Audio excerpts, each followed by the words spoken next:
नमस्कार, आप देख रहे हैं हेडलाइंस लाइव न्यूज़ और मैं हूं आपके साथ मोहम्मद रफ़ी। आज की जो खास चर्चा है वो यही कि जिस तरह से मनीष सिसोदिया और सत्येंद्र जैन लगातार जेल में हैं, उनकी जमानत नहीं हो पा रही है और आबकारी नीति को लेकर जो जांच ईडी लगातार कर रही है, उसको लेकर अरविंद केजरीवाल जो हैं उनको भी सम्मन आ चुका है। इस चर्चा को लेकर हमारे साथ जो खास मेहमान मौजूद हैं, कानून के विशेषज्ञ और राजनीतिक विशेषज्ञ एडवोकेट ऋषिपाल सिंह जी। सर, आपका स्वागत है। नमस्कार सर, मेरा आपसे सवाल यही है कि इस वक्त दिल्ली नहीं, पूरी देश की जनता की नज़र कल के लिए है कि अरविंद केजरीवाल को जो ईडी ने सम्मन जारी किया है पूछताछ के लिए, वो कितना कानूनी तर्कसंगत है। क्या पूछताछ दिल्ली के सीएम अरविंद केजरीवाल से बनती है? देखिए रफ़ी जी, जब भी आपराधिक मामले में कोई तफ्तीश बढ़ती है या उसकी छानबीन चालू होती है और एक या दो अपराधी को पकड़ा जाता है और वो अपराधी अगर मान लीजिए कोई खुलासा करते हैं, जिसको हम कानूनी भाषा में डिस्क्लोज़र स्टेटमेंट बोलते हैं, और उस डिस्क्लोज़र स्टेटमेंट के अंदर किसी और अपराधी का नाम आता है, तो ऐसी स्थिति में जो जांच है, जो तफ्तीश है, वो इसी तरीके से आगे बढ़ती है। उन लोगों को सम्मन किया जाता है, उनसे पूछताछ की जाती है। अगर किसी व्यक्ति ने मान लीजिए किसी दूसरे जिस अपराधी ने उनका नाम लिया है, उसने मान लीजिए मैलाफाइड इंटेंशन से नाम ले दिया और उनके खिलाफ़ कोई सबूत नहीं है, तो ऐसी स्थिति में जो जांच एजेंसी है वो उनके पास उनको डिस्चार्ज करने के अलावा और कोई रास्ता नहीं होता। लेकिन जांच जो सीआरपीसी का प्रोसीजर है वो ऐसे ही जांच आगे बढ़ती है। अपराधियों को, जो दूसरे व्यक्ति हैं जो उससे संबंधित है, उनको बुलाया जाता है, पूछताछ की जाती है और उसके बाद जो है नहीं, एक बात रोकना चाहूँगा कि अरविंद केजरीवाल जो है उन्होंने प्रेस कॉन्फ्रेंस करी और उन्होंने ये बोला है कि नरेंद्र मोदी को भी मैंने 1000 करोड़ रुपए दिया, जाओ गिरफ्तार कर लो। यानी कि उनका ये कहना है कि जो 5 लोगों का से जो पूछताछ ईडी ने की थी, उनकी जिनको ना ही तो आप पार्टी जानती है और ना ही अरविंद केजरीवाल उनको जानते हैं, तो उनकी पूछताछ का अरविंद केजरीवाल और मनीष सिसोदिया और आप पार्टी का क्या नाता है? देखिए, एक तो मैं अरविंद केजरीवाल जी ने जो ये बयान दिया कि चलिए मैं कहता हूं कि मैंने मोदी जी को 1000 करोड़ रुपए दिए, आप गिरफ्तार कर लीजिए, तो मैं ये समझता हूं कि राजनीतिक रूप से बहुत ही अपरिपक्व बयान है। एक प्रदेश के मुख्यमंत्री को इस तरह के बयान नहीं देने चाहिए। इसका मतलब वो साबित करते हैं कि जब वो बयान देते हैं उसमें कोई गंभीरता नहीं होती। यानी क्या कोई भी व्यक्ति किसी भी व्यक्ति के बारे में कुछ भी बोल सकता है? क्या कानून किसी भी व्यक्ति को, जब हम कहते हैं विचार की स्वतंत्रता देते हैं, एक्सप्रेशन की जो उसकी फ्रीडम ऑफ एक्सप्रेशन है, उसका अर्थ ये है कि कोई भी व्यक्ति किसी व्यक्ति के बारे में कुछ ही बोल सकता है। उस व्यक्ति के पास जिस व्यक्ति के बारे में बोल रहा है उसकी गरिमा का कोई महत्व नहीं है।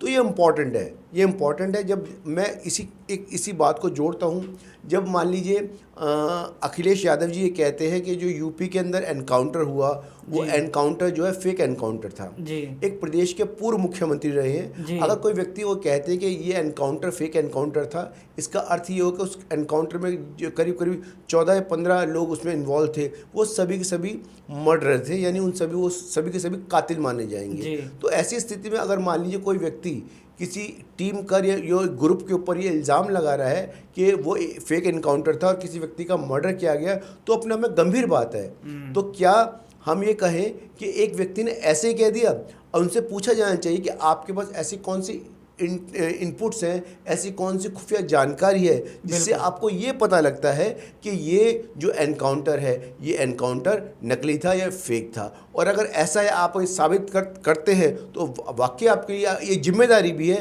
राष्ट्र के प्रति जिम्मेदारी है, लोगों के प्रति जिम्मेदारी है कि आप सच के साथ खड़े रहें और साबित करें। केवल कोई व्यक्ति कुछ कहकर आगे निकल जाता है, छोड़ देता है कि ठीक है ये राजनीतिक बयानबाजी है। हम इस राजनीतिक बयानबाजी को, अगर हम कोई वक्तव्य बोलते हैं, उस वक्तव्य को कहते वक्त मान लीजिए वो जो 14 लोग हैं उनका परिवार होगा, तो उनके परिवार अड़ोस पड़ोस वो लोग क्या कहेंगे कि आपने फेक एनकाउंटर किया है, किसी व्यक्ति को झूठा आपने उसको जान से मार दिया। तो ऐसी स्थिति में जरूरी है कि राजनेता जब कोई बात कहे तो गंभीरता होनी चाहिए। अब मैं अपनी बात पर दोबारा आ रहा हूँ, अरविंद केजरीवाल जी की बात पे। आपने कहा कि अरविंद केजरीवाल जी का, अगर मैं कहता हूँ चलिए मैंने 1000 रुपये करोड़ दे दिए मोदी जी को, तो क्या उनको गिरफ्तार कर लेंगे?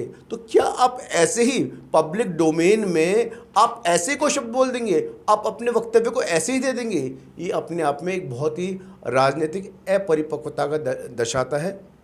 मतलब कि संजय सिंह जो हैं उन्होंने भी प्रेस कॉन्फ्रेंस करी, उन्होंने तो सीधा सीधा ईडी पर इतने बड़े आरोप लगाए, उन्हीं जिनकी पूछताछ पर आज अरविंद केजरीवाल जो है उनको सम्मन हुआ है, जो चंदन रेड्डी और 4 नाम और हैं कि उनसे इस तरह से पूछताछ ईडी ने की है कि तेरी बेटी कॉलेज कैसे जाएगी, कान के पर्दे फाड़ दिए, मेडिकल रिपोर्ट दिखा रहे हैं संजय सिंह और बोल रहे हैं कि हमने इन्होंने जो है कोर्ट में माननीय अदालत में भी अपना पक्ष रखा है। वो सारा प्रेस कॉन्फ्रेंस में वो सारी चीज़ें दिखा रहे हैं और ईडी को बोल रहे हैं कि ईडी सरासर गलत कर रही है, नाजायज कर रही है, और ईडी जिस तरह से अपना काम कर रही है उसका जो रवैया है वो बहुत ज़्यादा गलत है। देखिए, अगर किसी भी तरीके का इल्ज़ाम जैसे संजय सिंह बोल रहे हैं ईडी के अधिकारियों ने किया है और उन्होंने कोर्ट के अंदर उसकी एप्रोप्रिएट एप्लीकेशन अगर मूव करी है, तो ये देखना ज़रूरी है कि उनकी जो एप्लीकेशन थी उसमें कितनी सच्चाई थी। ऑनरेबल जो कोर्ट है, ऑनरेबल अदालत, जज साहब जो है, उन्होंने क्या निर्णय लिया उसके ऊपर, और क्या उन अधिकारियों के खिलाफ कोई जांच या कोई और इंक्वायरी बैठाई गई। अगर वो सब चीज़ नहीं हुई तो मैं समझता हूँ कि ये सब चीज़ें बयानबाजी हैं। जितना वो पब्लिक में आके बात कह रहे हैं उतनी ज़रूरी थी कि कोर्ट में इस बात को कहते और कोर्ट को इतनी मजबूती से बात को कही जाती कि कोर्ट ऑर्डर करती और उन जो एजेंसी के जो ऑफिसर्स हैं उनकी इन्वेस्टिगेशन से उनको हटाया जाता, लेकिन ऐसा नहीं हुआ। ना ही वो लोग हाई कोर्ट गए, ना मानवाधिकार गए, ना कहीं गए, जहाँ से ये इन्वेस्टिगेशन जो है, जो वो आरोप लगा रहे हैं वो आरोप सत्यापित हो सके। तो वो फिर वही बात है कि ये एक राजनीतिक बयानबाजी है और वो उन जांच अधिकारियों के ऊपर भी एक आरोप लगा रहे हैं जिसका आधार, अब इसका निर्णय कौन करेगा? बिल्कुल कौन करेगा इसका निर्णय? वो निर्णय वो अदालत करेगी कि हाँ इनका मेडिकल रिकॉर्ड, पहले मेडिकल क्या था, अब क्या है, कहाँ मारा गया, पूरी इन्वेस्टिगेशन जो है वो कोर्ट करेगी। अच्छा, लेकिन वो कार्रवाई वो कार्रवाई कोर्ट में नहीं करते, वो कार्रवाई पब्लिक डोमेन में करते हैं। ये सवाल मेरा भी है कि अगर कोई मामला कोर्ट में चल रहा है, जांच एजेंसी में चल रहा है, जांच एजेंसी ने पूछताछ करी, कोई रिपोर्ट निकल कर आई, उनके संग कुछ अन्याय गलत हुआ, उन्होंने पीड़ित बनकर अपनी बात कोर्ट को बोल दी, क्या इन सारी चीजों की जो कार्रवाई है क्या पब्लिक डोमेन में प्रेस कॉन्फ्रेंस में लाकर संजय सिंह का चिल्ला कर इस तरह से कहना कानूनी तरीके से भी कितना सही है? नहीं, आप अगर पब्लिक डोमेन में ला रहे हैं, लोगों को बता रहे हैं, सच्चाई ये है कि अगर कोई भी व्यक्ति, चाहे ईडी का कोई अधिकारी हो, अगर वो कोई अपराध करता है तो उसको अपराध देने की, उस अपराध की सजा का जो निर्णय है वो, या अधिकार किसके पास है? वो अधिकार कोर्ट के पास है, वो अधिकार जज के पास है। तो वो जो एप्रोप्रिएट फोरम है, जो एप्रोप्रिएट मतलब प्लेटफॉर्म है, वहाँ तो यूज़ कर नहीं रहे और अब वहाँ पर पब्लिक उसको डोमेन में लेके आ रहे हैं। जिम अगर मान लीजिए कुछ प्रेस कॉन्फ्रेंस में लेके आ रहे हैं, लोगों को बता रहे हैं, तो उससे क्या होगा? क्या इसका मतलब वो सपोज कीजिए मैंने उस न्यूज़ को देखा, अब मैं उसको फैक्ट को नहीं जानता, मैं कैसे निर्णय ले पाऊंगा कि संजय सिंह सही कह रहे हैं या जो ईडी एजेंसी है वो सही कह रही है? मतलब दिल्ली की जनता को भ्रामक भी किया जा रहा है। मैं कैसे, ये अपने आप में भ्रामक स्थिति है कि आपको जहां करना है आप जोरदार तरीके से बात को रखिए और कोर्ट को बोलिए कि इन अधिकारियों के खिलाफ जो है कार्रवाई की जाए, उनको अरेस्ट किया जाए, उनको जांच से हटाया जाए और उनके खिलाफ कार्रवाई की जाए। आप तुरंत हाई कोर्ट जाइए, आप तुरंत सुप्रीम कोर्ट जाइए, आप मानवाधिकार जाइए, लेकिन आप वहाँ नहीं जाते। आप केवल राजनीतिक बयानबाजी को आगे बढ़ाते हैं, जिससे कि एक परसेप्शन तैयार करने की कोशिश कर रहे हैं कि जो भारतीय जनता पार्टी या बीजेपी सरकार जो है वो बहुत दमनकारी है, जो अपने आप में ठीक नहीं। इसी पे वकील साहब एक सवाल और ये आता है कि कहते हैं अरविंद केजरीवाल और आप पार्टी लगातार कह रही है कि जो मनीष सिसोदिया, सत्येंद्र जैन जो जेल में हैं, इनकी जमानत जो है देश के प्रधानमंत्री मोदी नहीं करने दे रहे हैं। क्या वाकई में मोदी चाहेंगे तो ही जमानत होगी, नहीं चाहेंगे तो क्या कोर्ट के पास साक्ष्य रखने के बावजूद भी क्या जमानत नहीं मिल सकती इनको? रफ़ी जी, मैं आपको एक आप उदाहरण की तरफ लेके जाना चाहता हूँ। अभी कुछ दिन पहले दिल्ली की जो एमसीडी के चुनाव हुआ और मेयर के चुनाव की जब बात आई, तो अल्टीमेटली जब विवाद दोनों पार्टियों में हुआ तो सुप्रीम कोर्ट में ये मसला गया और सुप्रीम कोर्ट ने ये निर्णय लिया कि जो मेयर के अंदर जो 12 नॉमिनेटेड सदस्य हैं उनको नहीं चुना जाएगा और अल्टीमेटली जो चुने हुए सदस्य हैं उनके द्वारा ही मेयर का चुनाव होगा। इसका अर्थ ये होता है कि कानून का राज है, कानून अपना काम कर रहा है।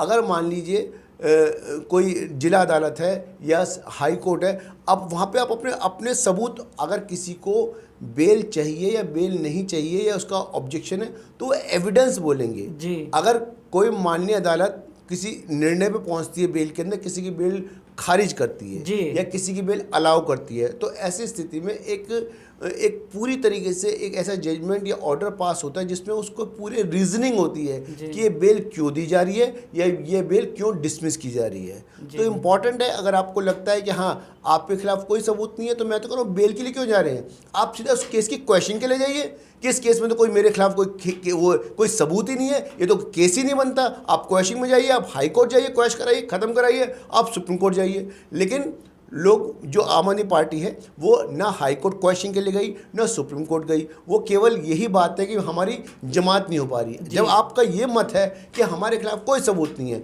तो आप जो एप्रोप्रिएट फोरम है उसका इस्तेमाल कीजिए। दिल्ली की जनता को बार बार बताने का काम करते हैं और जिस वजह से दिल्ली की जनता भी इस असमंजस में है कि वाकई में ही क्या आज अदालतों में न्याय इतना फंस चुका है कि अगर राजनीतिक दबाव उन पर पड़ जाता है तो न्याय मिलना बड़ा मुश्किल काम हो गया है। जांच एजेंसियां को भी गलत साबित करने पर जोर दिया जा रहा है, अदालतों के फैसलों को भी कमज़ोर तरीके से बताने का काम जिस तरह से प्रेस कॉन्फ्रेंस में हो रहा है, इससे दिल्ली की और देश की जनता में भ्रामकता तो फैल ही रही है वकील साहब। बिल्कुल फैल रही है। और देखिए, कहीं ना कहीं ये राजनीतिक की जो पार्टियां हैं, ये उनकी जिम्मेदारी है। हर व्यक्ति, जो व्यक्ति कुछ पब्लिक डोमेन में कोई बात बोलता है तो उसकी जिम्मेदारी है कि जो वो बात बोल रहा है उस बात को साबित करें, और उस बात को साबित करने के लिए अगर किसी को वो बोलते हैं कि फिलहाल व्यक्ति ने कोई गलती की या गलती काम कर रहा है, तो जो उसको एप्रोप्रिएट फोरम है वहाँ जाए, कंप्लेन करे और ऐसे व्यक्ति को जो सलाखों के पीछे पहुँचाए या उसको सजा दिलाई जाए। केवल पब्लिक डोमेन में कोई बात कहना और एक परसेप्शन तैयार करना, ये कहना कि ये गलत है, सही है, तो पब्लिक को एक तरह से भ्रम की स्थिति है। जब क्योंकि पब्लिक वो निर्णय नहीं करेगी, वो निर्णय कोर्ट को करना है, तो उसका उस प्लेटफॉर्म को इस्तेमाल ना करके और पब्लिक प्लेटफॉर्म को परसेप्शन तैयार करने के लिए इस्तेमाल करना अपने आप में समझता हूँ कि लोकतंत्र के लिए एक अच्छी बात नहीं। बहुत बहुत धन्यवाद सर आपका, जो आपने इतना कीमती समय दिया और इस पर हमारे साथ चर्चा पे बने रहे। मैं भी अपने दर्शकों से जानना चाहता हूँ और आप भी अगर इस पूरे मामले पर कुछ अपनी राय देना चाहते हैं बिल्कुल दीजिए। जिस तरह से ईडी लगातार अपनी कार्रवाई कर रही है, एक बड़ी जांच एजेंसी है और वो अरविंद केजरीवाल जो हैं उनको सम्मन दिया, पूछताछ की जा रही है। इस पूरे पूछताछ में आप क्या सोचते हैं, क्या निकल कर आएगा? अगर कोई आपके पास सुझाव हो तो कमेंट्स बॉक्स में जाकर जरूर दीजिए। अभी तक के लिए धन्यवाद। नमस्कार।